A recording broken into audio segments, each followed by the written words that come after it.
既然咁熱，今集就嚟做個手板眼見功夫嘅紅糖涼粉，冰冰涼涼，Q Q 彈彈，入口甜而不膩。製作過程唔計等嘅時間應該少於5分鐘，真係超簡單但又好好食嘅甜品。如果你中意紅糖味嘅話，千祈唔好錯過。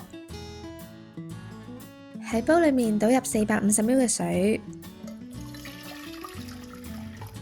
開火煮滾，滾起落3湯匙嘅紅糖。呢個糖量呢係2碗嘅份量，可以根據個人口味調節。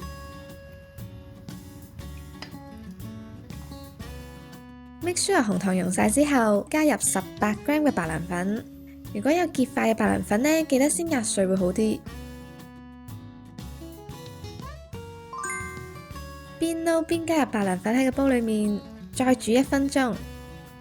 我用嘅係中細火。白涼粉充分咁溶晒之後呢，就可以熄火啦。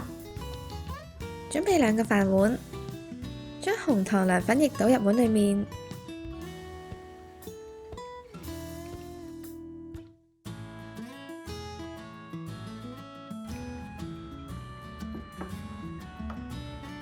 表面有泡泡嘅話，可以用細匙羹滗走佢。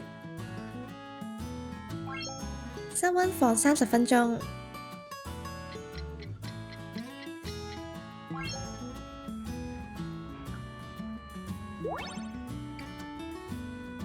攤凍之後，包好保鮮紙，放入雪櫃雪到夠凍。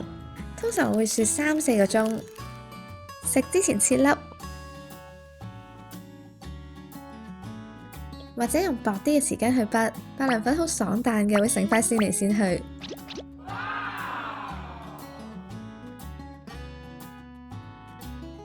最後倒牛奶，都係嗰句啦，花奶仲正啲，但係牛奶就比較健康啲。簡單到暈，又係一款用細煲就做得到嘅夏日透心涼美味甜品。體質稍弱嘅朋友可能會擔心食涼粉太寒太涼，加咗紅糖中和下，大部分嘅人都食得，而且自己整乾淨衛生，又可以控制糖量，食落就更加放心。跟住我會分享其他用白涼粉整嘅甜品食譜，有興趣一定要訂閱懶人廚房。我哋下集再見，拜。